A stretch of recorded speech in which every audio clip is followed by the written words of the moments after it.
Hello Mr. and Mrs. Internet, mi nombre es Dave. And my name is Jacob. And today we're going to be helping you figure out what to do in terms of upgrading your old PC to make it game slicker than a greased eel. Ew, gross. Yes, we've once more teamed up with MSI to show you just how easy it can be to create your perfect gaming PC. And a bit of judicious homebrew upgrading can be the best way to go. We've already gone through the ins and outs of building and optimizing your first PC, but if you've got a machine from a few years ago, it may be tricky to know where to start. And if you bought your machine as a full system build at the start, then chances are you've never even taken the side off your case to peer inside. But getting your old rig back up to spec is simple. If you know what parts to change. So first off, you need to know what you're starting out with, and you can do that with either the PC turned on or off, but it's probably easy to do it with it turned on. Yeah, trying to dig around in your PC to see what makes it tick can be a real pain in the posterior, but it's easily done through Windows. Just right click on the taskbar and open Task Manager and hit the Performance tab. This will list the major components from their relevant sections, covering your processor, memory, storage drive and graphics card. Unfortunately, this won't tell you what motherboard you've got, so you might have to boot up or install our old friend CPU-Z. The Mainboard tab will tell you the make and model of your current motherboard, as well as what version of the BIOS it is running. So, what have we got?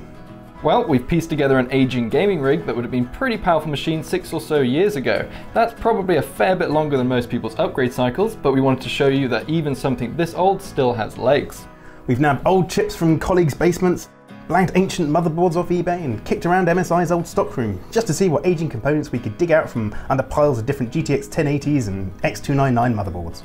But we'll admit this is a new chassis, so just pretend it's covered in a patina of grime for the purposes of this video. So in terms of the core components we've got, it's a Core i5 2500K CPU with 8GB of DDR3 memory and a GTX 560 Ti graphics card, all sitting in an MSI, obviously, Z77 motherboard. As PC gamers, our first instinct is always going to be to rip out the old graphics card and stick a brand new one in. To be honest, it doesn't really matter what GPU was in this rig, we're going to rip it out and try and replace it with a better one. It's just in our blood. Yeah, and the old GTX 560 Ti is an ancient card now, running the old Fermi GPU architecture without any of the efficiency improvements that came along with the subsequent Kepler generation. So, yeah, we're definitely going to be ripping that out. You can see from the twin 6-pin PCIe power connections just how much juice this MSI version needed, but that puts us in a great situation when it comes to what we can actually replace, as the modern GTX 1060 needs far less power than this relic. The worry with just replacing the graphics card is that the old processor and memory subsystem will create its own bottlenecks and reduce the effectiveness of your upgrade. But this is where the CPU stagnation of recent history plays into our hands. The Core i5 2500K was a great chip back then, and surprisingly still has some serious gaming chops right now. With the straight heaven GPU benchmark at both 1080 and 1440p, there's a massive 230% performance improvement, going from 23 FPS to 76 FPS. It's also around the same level for the 3D Mark Firestrike test too. With GTA 5, there's a smaller performance uplift, going from a pretty decent 46 FPS up 140% to 110 FPS at 1080p. Tomb Raider though delivers a mighty 300% frame rate boost, while Civilization 6 gives us an enormous 1200% speed bump.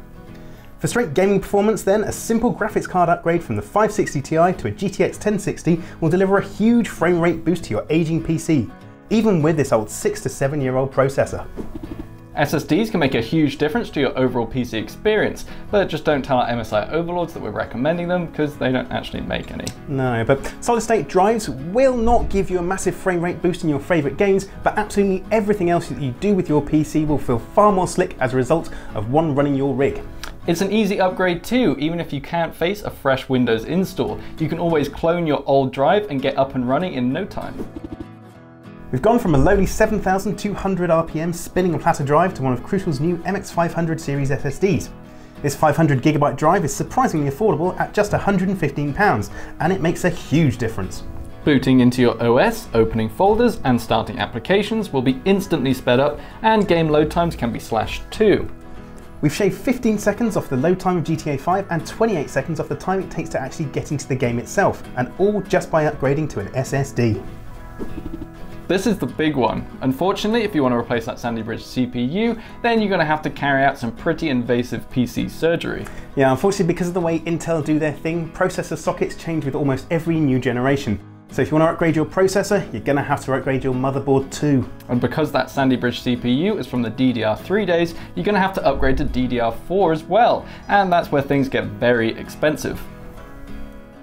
At the moment, we recommend making the switch from Intel if you're building a new gaming rig. So here we're switching from the old quad-core quad-thread 2500K and an old MSI Z77 motherboard to a 6-core 12-thread Ryzen 5 1600 in a B350 Tomahawk board from, you guessed it, MSI. And the results are, well, kind of disappointing in gaming terms. If you just replace the CPU and motherboard without upgrading your graphics card too, performance actually tanks as the old GTX 560 Ti becomes a millstone around the neck of your mighty new processor. And even with both the MSI GTX 1060 and Ryzen 5 CPU in place, basically giving you an entirely new machine, only Civilization 6 and Synthetic 3D Mark benchmarks really show a genuine performance boost. So what should you be looking to upgrade with your years-old gaming PC then? If you've got an Intel Core processor from the last 6 to 7 years, then you can be pretty sure that a graphics card upgrade will be the best bet for the biggest performance boost to your machine. Moving from such an old GPU, pretty much any modern graphics card you pick will deliver a big frame rate increase.